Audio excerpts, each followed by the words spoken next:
Hello friends, welcome to JDS education academy. So आज हम इस वीडियो में करेंगे दोस्तों class 10th history the nationalism in India के एक short notes important that is Khilafat issue. और ये यहाँ से दोस्तों आपके 2 नंबर के क्वेश्चंस बनते हैं हर साल, तो मे बी इस टर्म में भी आपको 2 नंबर के क्वेश्चंस यहाँ से देखने को मिल सकता है। तो आप इस टॉपिक को जरूर करके जाइएगा। इसके अलावा जो लोग हमारे चैनल पर पहली बार आए फ्रेंड्स, मैं बता दूँ कि हमारा चैनल मेनली SST को डेडिकेटेड है, तो यहाँ पे केवल SST की तैयारी करवाई जाती है फ्रेंड। तो हमारे चैनल को आज ही सब्सक्राइब कर लीजिएगा और बेल आइकन को दबा लीजिएगा। इसके अलावा मैंने इस चैप्टर की पूरी थ्योरी ऑलरेडी अपलोड कर रखी है अपने इस चैनल पे, तो आप वहाँ जाके इस पूरे चैप्टर को ईजी वे में समझ सकते हैं फ्रेंड। नाउ इस वीडियो में हम देखते हैं कि खिलाफत इशू क्या है। सो जैसा कि आपको मैंने बताया था लास्ट शॉर्ट नोट्स में कि रॉयल्टी एक्ट पास किया गया था, रॉयल्टी एक्ट, जिसके खिलाफ गांधी जी ने सत्याग्रह स्टार्ट किया और जिसकी वजह से क्या हुआ, जलियांवाला बाग इंसिडेंट हैपन हुआ। अब उससे क्या हुआ कि अब जब जलियांवाला बाग इंसिडेंट हुआ तो लोगों ने प्रोटेस्ट करना स्टार्ट कर दिया बहुत ही वॉयलेंस रूप में, और गांधी जी क्या है, नॉन वॉयलेंस मूवमेंट चाहते थे। सो अब गांधी जी का जो सत्याग्रह था वो क्या था, लिमिटेड था, है ना, एक लिमिटेड एरिया में था।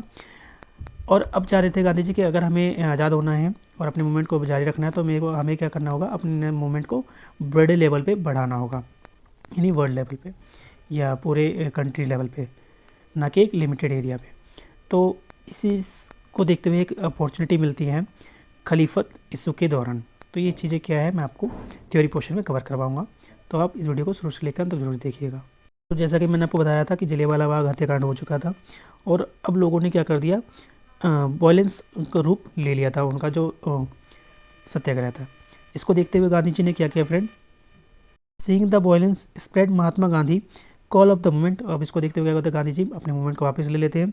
Through the world Satyagraha was the wide spread movement, it is was the largely limited to the cities and the town. Mahatma Gandhi now felt the need to be more broad based on the movement that would include the villages.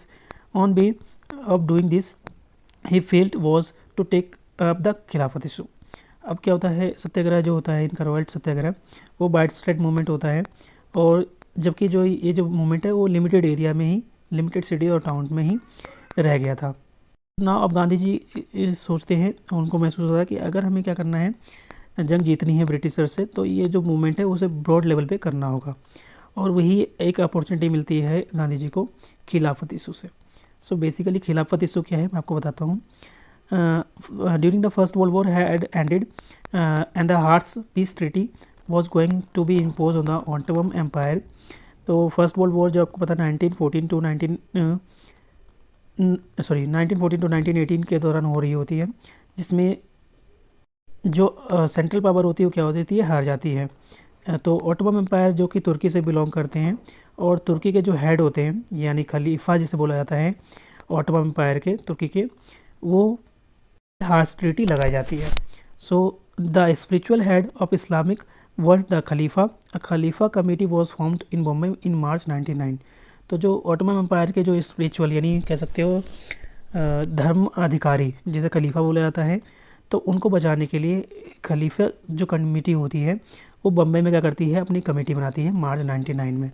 और उनके जो leader होते हैं, Muslim leader brother Mohammad Ali और Shaukat Ali, plan united mass actions on the issues of Gandhi ji, saw this as the opportunity to be bring the Hindus Muslims under the umbrella of the unified national movement. तो अब जो मुस्लिम leader होते हैं मोहम्मद अली और शौकत अली, वो गांधी जी के पास आते हैं और कहते हैं कि हमें साथ में एक मास मूवमेंट चलाना चाहिए। तो गांधी जी को ये जो मौका होता है एज अ अपॉर्चुनिटी लगता है, और एक ब्राइट मूवमेंट, ब्रॉड लेवल पे मूवमेंट चलाना चाहते हैं।